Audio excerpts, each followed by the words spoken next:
Now, where are my baby boomers? People born 1946 to 1965, do not be shy. Put your hands in the air. All right, yeah, freaking Roman legion.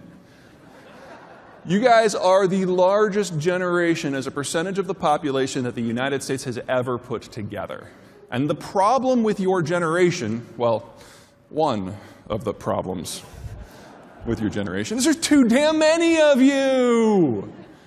And when you do anything, you do so as a phalanx. And when you entered the workforce all those years ago, you took over all the jobs, and there weren't enough jobs to serve your needs, so you started taking jobs that were beneath your skill set. You pushed down labor costs because of your mass. And now that you're nearing retirement, you're doing exactly the same thing in the world of finance. You are chasing after whatever investment opportunity you can find, hoping that you can get to it before your neighbor does. And so you have made some questionable decisions in the last 15 years in your search for yield. So Enron, that's your fault. Subprime is your fault. Disco is your fault. You have created an investment bubble in financial products the world over. And so the brick boom was possible because you financed it. The current boom in Africa is your money. And in 8 years, when the majority of you are retired, all that money comes home. We are going to go from this current moment of open trade and boomer-financed everything to one most likely of closed trade, and all of a sudden the boomers' money is all going to be gone. Now, where are Gen Y? People born between 1981 and 2000. I realize it's a little early for that crowd, but there might be a few. There's a few. Thanks for showing up. Alarm clocks do work. Now, you have many of the same problems that your parents did. There's too many of you. Now, you have a couple of advantages that your parents did not have. First of all, you are the best educated population we've ever had. So when it comes to this new Uber economy where everyone has a new career every 2 weeks, you are actually fairly well prepared for that, not just educationally, but also politically and socially. Second, half of you still live at home. And of the half that have moved out, half of them were only able to do so because of continual cash infusions from the bank of mom and dad. We are in the midst of the greatest wealth transfer in American history without anyone dying yet, which is a disaster for Gen Xers like me. All right. Where are my other Xers? People between 1965 and 1980. Yeah. Oh, hey, we're all here. We're screwed. First of all, the boomers took all the jobs, so we were the intern generation for the first decade of our professional careers. We are only now that some of us are edging up into our 50s starting to actually close the historical income gap. Ugh. Second, as the boomers retire, we, a small generation, will be expected to not only provide the capital for Gen Y's pot purchases, but also to pay for Medicare, Social Security, and Medicaid for the boomers who have now transferred too much money to their children to pay for their own retirement. So we are looking at marginal tax increases of probably 50%. Yeah, no laughter from that one.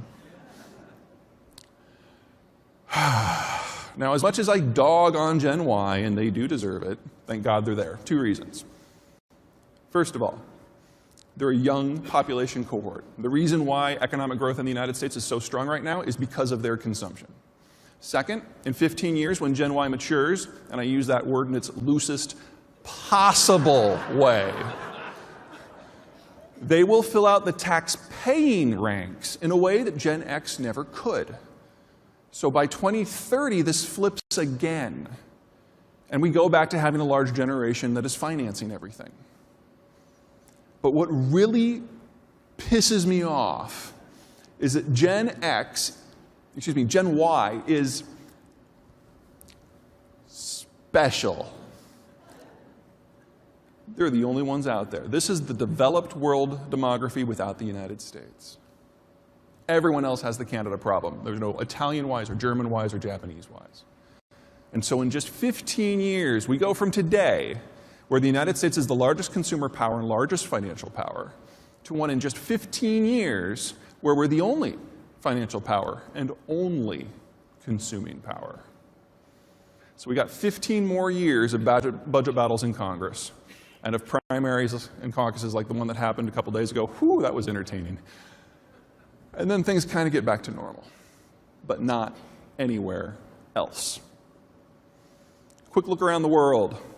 Top right, that's Japan, the world's oldest society, third fastest aging. But here's Korea, aging even faster. Developed Asia is the most rapidly aging part of the world, and it is already well over the American average age. Top left, Russian Federation. There was a 60% drop-off in the birth rate post-Cold War, which means everyone who will be in the Red Army in 5 years will have been born during the baby bust. Red Army will shrink by half in the next 5 years. So if the Russians are going to use military tactics and strategies to change their neighborhood, they have to do it now. And so they are. Bottom left, Italy. Greece, Spain, Ireland have very similar demographies. It is physically impossible for peripheral Europe to economically recover because they don't have a consumption base anymore. And their labor is now aged to the point that it's too expensive to compete even on exports. So you're looking at the European system in its best case scenario, lasting another 7 to 8 years. Bottom right, People's Republic of China. 25 years after the installation of the one-child policy, they're running out of 25-year-olds. People tell me the Chinese are good at math. It is not in the data. It's worse than it looks. See that blue fringe on the right? That's the surplus male population. You have a one-child policy, you have a patriarchal society, you have female infanticide. There's a 10% sex imbalance. That's worse than it sounds.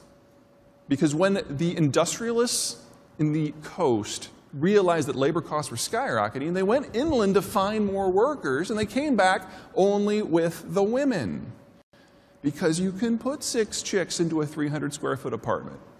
You do that with 6 dudes, severed head in the fridge by the end of the month, every time. Men and women of childbearing age in China are not simply separated by socioeconomic status, they are separated by physical province. That's a terminal demography. You can't recover from that. So that's 2. Let's talk 3. 3's energy. Now, there's a lot of things going on in the shale sector right now, but there's a series of technologies that are percolating through that are in the process of becoming industry standard that are going to make shale competitive even at today's prices, and do so fairly quickly. So I want to talk about 2. The first one is something called 3-dimensional seismic, 4-dimensional seismic. Now, seismic, 2D seismic, is something that has been in the industry for 20 years. The idea is you have a sound truck, it sends down sound waves, it hits the formation, some of that sound comes back, sonar basically, and